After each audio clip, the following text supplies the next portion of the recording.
very happy with a welcome like that, as would any American president. As would any American president, and certainly President Bush enjoyed his time with the Queen at Buckingham Palace, Caddy, but this was spectacular. I mean, the visuals on this did so much to put a shot in the arm, in my view, of both Theresa May and Donald Trump.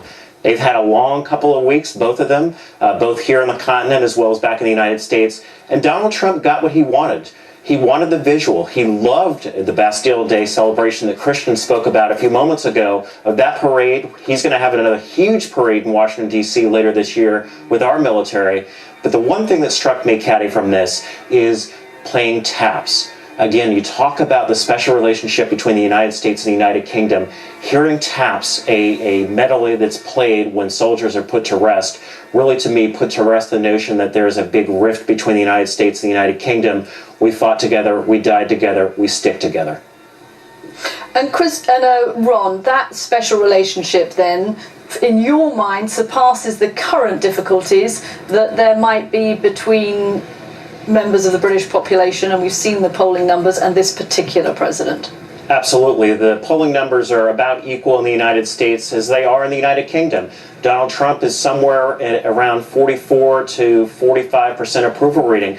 Most people disapprove of the president here in the United Kingdom as well as back in the United States. Images like these, Caddy, help Donald Trump. They help shore him up by looking and acting presidential and receiving the deference and respect that is accorded to that office. So if I'm sitting at 1600 Pennsylvania Avenue tonight back in Washington, D.C. in the White House, I'm thinking home run. Home run. What does he need to do in terms of substance during the course of this dinner this evening and the meetings that he's going to have over the course of the next 24 hours? I think he has to calm a number of nerves, starting with the Prime Minister, starting with American business leaders who recognize that post-Brexit, they might lose a significant market share, and to reinforce with them the United States' obligation to stick with the UK and to work with the UK to strengthen our trade ties and our economic ties beyond our military ties and our historical association. And then, of course, he meets the Queen, another chance. And this really is, there's so much pageantry in this visit, as well as the substance. And it's actually just as an important part in many ways of this visit of Donald Trump is this pageantry, because it's something that he is particularly keen on having. It's something that the British can offer him as they try to get this trade relationship from him.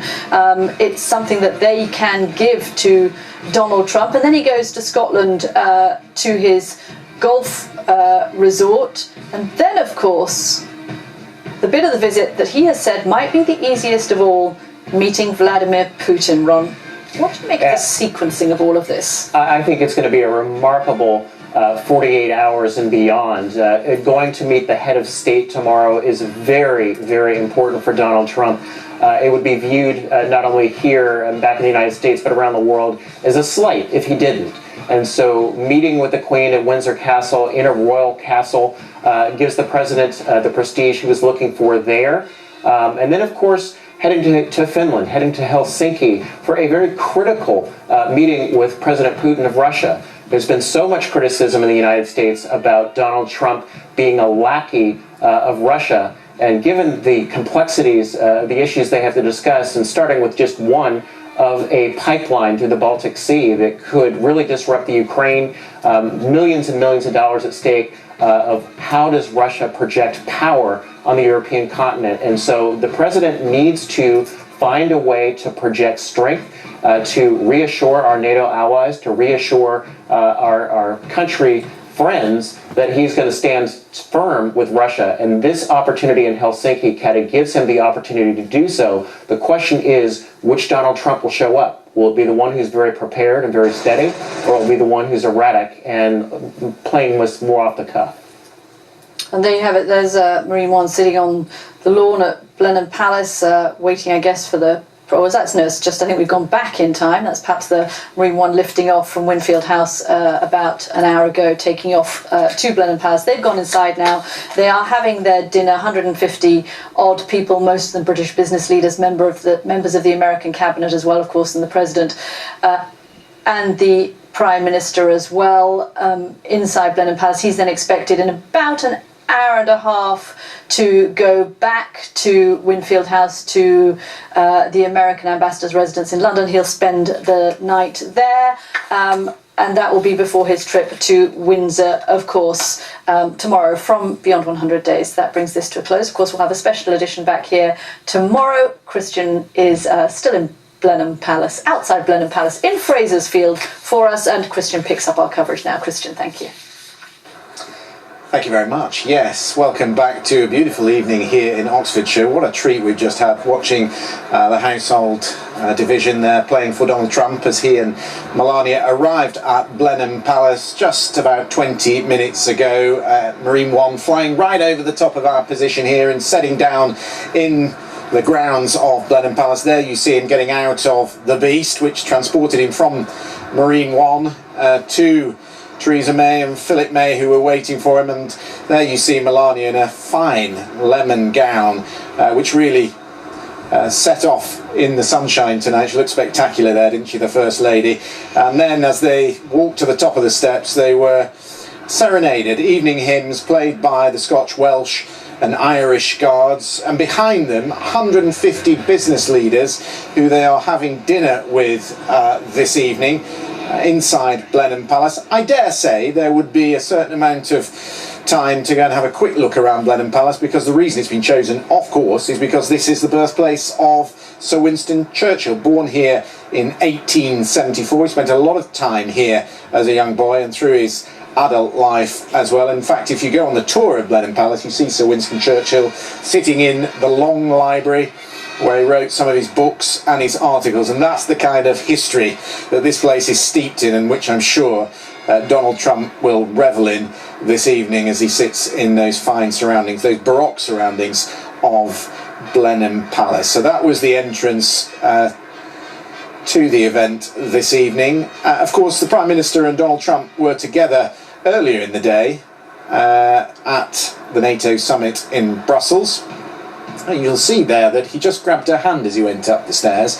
There has been some comment about whether this is a particularly warm relationship, but it looks reasonably warm this evening, and I'm sure that the Prime Minister is very pleased with how this has gone off at the outset, because remember, it's been downgraded from a state visit to what they more prosaically call a 2-day working visit. But this is certainly the pomp and ceremony that you would associate with a state visit. Well, let me bring in James Boyes, the US political history commentator, who's been watching the events with me this evening. You've been keeping me company. What did you make of the event that you saw? It's quite remarkable, isn't it? As you rightly alluded to, this might not be a state visit in name, but it is in all other settings, quite frankly. Let's not forget also that state visits are relatively rare. Throughout the 20th century, before George W. Bush, you had to go all the way back to Woodrow Wilson to find a state visit. So the idea that somehow Donald Trump has been overlooked or snubbed is perhaps something of a mistake. Of course, an American president can visit the United Kingdom as a head of state. The British Prime Minister cannot have a state visit, of course, because she, of course, is not the head of state, but the Queen can. But this will, I think, play very well in Donald Trump's mind. The imagery is wonderful. Now, if you look at the imagery there of the two leaders and their spouses, this is clearly going to be the image that's flashed around the world, and I think will help very much establish Donald Trump in the eyes of many as the true president, despite the somewhat troubled aspects of his administration. James, stay with me. I know you're going to keep me company through the evening. Here you're hearing the household division playing the familiar tones of Amazing Grace, and that was mixed with Dear Lord and Father. Medley of songs that they listened to before they went into the dinner for about 10 minutes. And you can see Donald Trump there, very impressed, no doubt, with the setting and the occasion.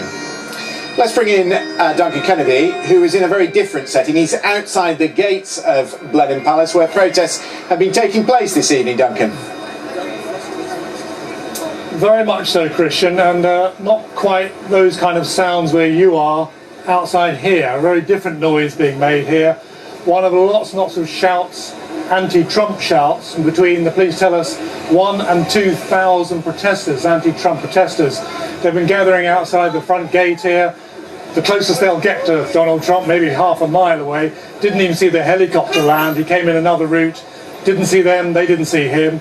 But it's been very peaceful, very noisy, and they've been trying to get their message across. And the vast majority of people I've been speaking to kind of summarise their anti-Trump protest in two ways. They regard him as a racist for his migration policies in the United States, and also a lot of people regard him as a misogynist because of his attitude towards women. So real visceral hatred of Donald Trump among the ranks of the people here, but not the kind of people who normally come out and support things like this. Very ordinary people from the countryside here, west of London, 50, 60 miles west of London. And people telling us that he represents the worst of America, and also he has no respect for anybody. Here's a flavour of the people we've been speaking to here this evening. Well, he's sort of very egotistical, and I think he's incredibly self-promoting, doesn't believe in any of his policies. But on top of that, the way that he's portraying everything, it's making America such a backward country, and it's moving against everything that we've moved towards. I think this is against misogyny and racism, but I am against his politics generally. The fact that he's supporting the Brexiteers, the fact that he's trying to destabilise the government, that he's approaching Boris. He only changes when he spots the popularity or the lack of popularity of what he says. He's a populist, basically.